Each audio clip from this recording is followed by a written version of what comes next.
Welcome to the WanderLearn Show. I'm your host, France Tapon. This is part 3 of 5 with Nenad Stojanovic. He is an amazing traveler. I hope you've listened to the previous episodes.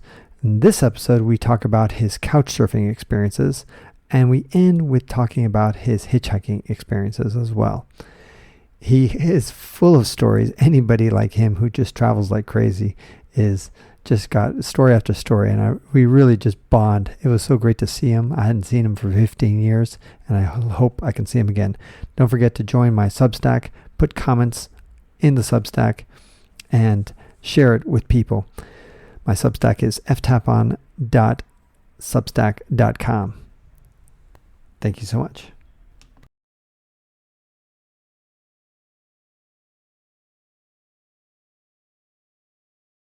Let's talk about couch surfing now. Couch surfing, what are like the do's and don'ts or surprises that people don't think about? Yeah, couch surfing has helped me a lot. Sorry to interrupt, but there's one of the challenges that you often don't make a plan. Like you don't know exactly where you're going to be in maybe 5 days from now. And you don't know precisely a lot of times. And couch surfing, sometimes the hosts need 1 week in advance. Depends on the host. Sometimes, I usually try to announce myself at least 2 or 3 days in advance, which works well for most of the people. Okay. Sometimes, like in a very rare occasions, I end up stuck somewhere. Like for example, a week ago, I was stuck in a Garber wheel. I was not really stuck, but I was thinking it was like 2:30 p.m. It was raining. I didn't really feel like continuing my trip. So I looked on the application and I found one guy. I wrote to him. And after like 10 minutes, he responded oh yeah, welcome. Come here. Wow, it's like, but there's times when you've not been so lucky. And sometimes my solution was when I was traveling as a solo traveler with, kind of in a similar style, I would always have a tarp and a sleeping bag and a tent. And it wasn't that much gear, it was like maybe 1 extra kilo max on my gear to have that. That way I felt like if nobody's going to answer me, I always have a tarp and a sleeping bag. In my case, I don't have. I travel very light. I travel with like 8 kilos in my backpack. And I would rather use my communication skills than extra weight. Okay. So I would talk to people no matter where I am, and something would always work out. Okay. So I believe that I can always find something as long as I am where the humans are, so I can explain who I am, where I'm going. And it's the same as sending the couch requests. It's just like explaining to people. They see you, they see your energy, they can like make judgments. Sometimes people invite me to their home, sometimes people have like their office, sometimes people recommend me some other place, but somehow always someone knows about someone else, like like who can help or whatever, or That's where amazing. I can go. I mean, sometimes I would also stay in guest houses or cheaper hotels in the countries where I could, where it would make sense to pay for them. I mean, in North America, it's obviously like too expensive. And I mean, like I always managed to stay somewhere, and I never really ended up on the streets in all these years. That's amazing. And amazing. Everything is quite possible if you have a right approach. Right. I think if you know what to say and where to say and stuff. I still haven't tried it in US because we have so many couch surfers. I did find like many couch surfers, and I don't know if it would be as easy in the US as it is in the rest of the world.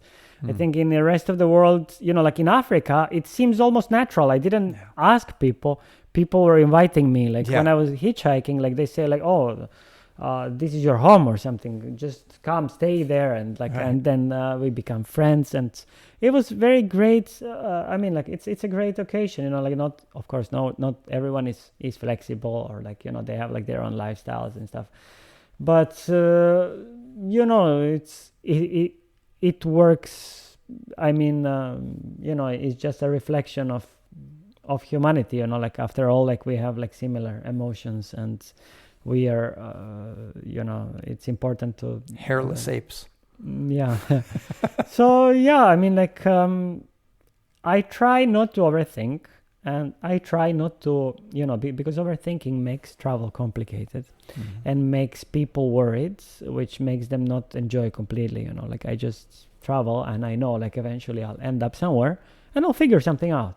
Living in Indonesia actually taught me to live without stress, I think. Or why is that? Because people over there, they live stress free. They don't worry. They don't really get upset. And I have lived in Indonesia for a year and a half. I got upset like few times, and then the reaction I got, like, it was like, what is this guy doing? And then I was thinking, why am I getting upset? Like this is not necessary.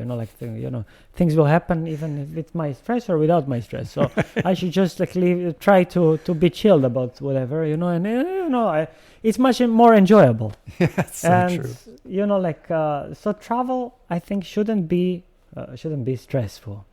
Travel should be like relaxing, we should enjoy our life. So I travel because I enjoy doing that, like not because I'm desperate to go there or go here or something. I mean, like, and also like with less gear, it makes me feel like I'm going to the neighborhood, like I just hitchhike 200-300 kilometers further, I'm in another city, I came to visit my other neighbor, so I'm there, like I'm just enjoying, like my neighbor works until 10, I just go around, like I enjoy visiting places, he finishes, I go there, like I become his friend,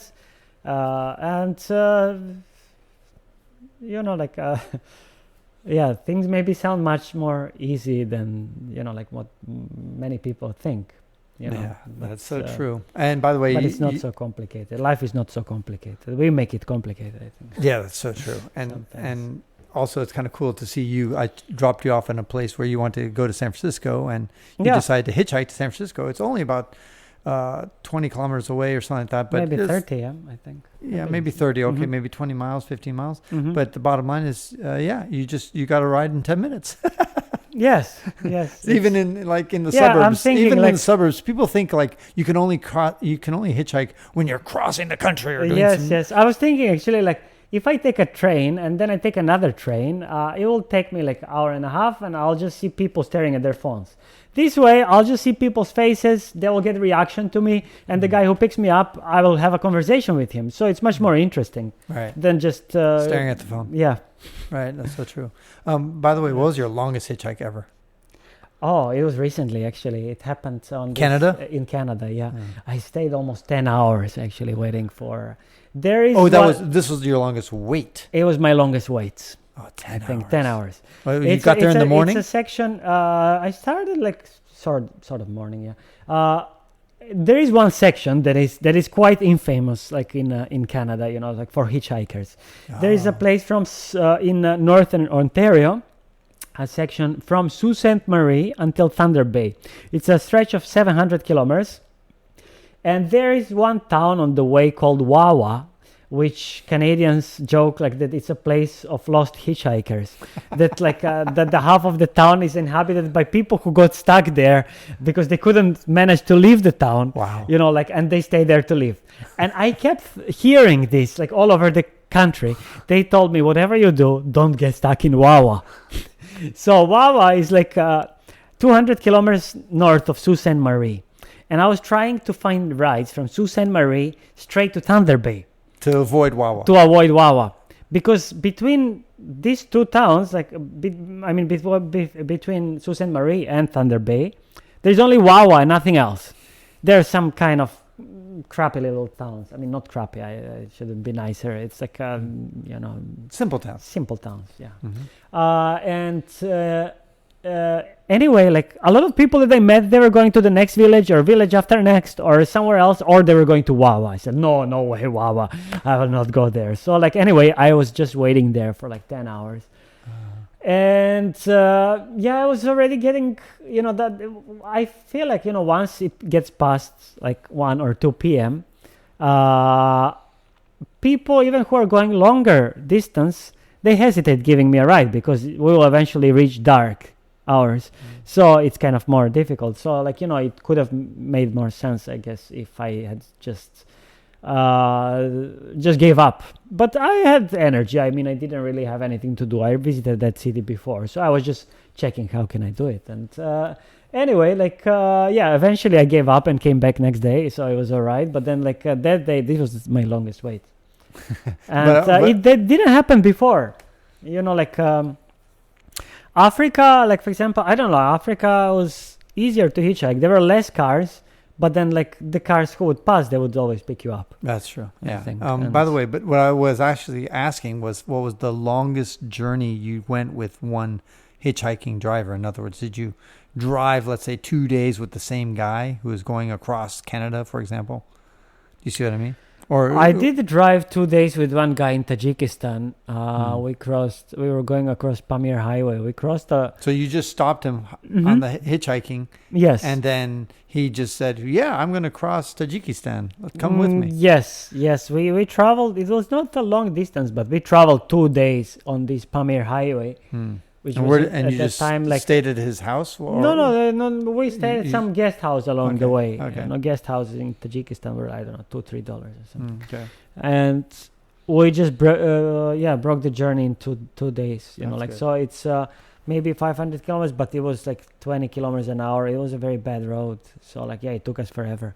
I did travel many times in China during the day and during the night for a very long distance. And during the night, I would sometimes hitch trucks because they have beds behind, nice. and then I could just save the time. Yeah. So I could have a nice sleep on the backside of the truck. That's nice that they pick you up.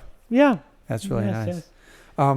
Okay, and then I normally don't hitchhike at night, but in China I did it because it felt very safe. Yeah, of course. Thank you for listening all the way to the end of this WanderLearn show. I am now using Substack.com to deliver my podcast and weekly newsletter, so please subscribe to my free Substack newsletter by using the link in the show notes. Or, if you've got a good memory, browse to ftapon.substack.com. Why ftapon? Well, it's my first initial and my last name. In fact, whatever social media app you use, including YouTube, if you search for ftapon, you'll find me. So connect with me. My website is also ftapon.com. Do you have an idea, question, or comment? Leave me an anonymous voicemail at speakpipe.com/ftapon. Lastly, become a WanderLearner by joining my paid subscriptions on Substack or patreon.com/ftapon. Wherever you join, I will reward you regularly. Tell your friends to subscribe to the WanderLearn show. If you review the WanderLearn show, I'll share your review on a future episode. This is Francis Tapon, encouraging you to wander and learn.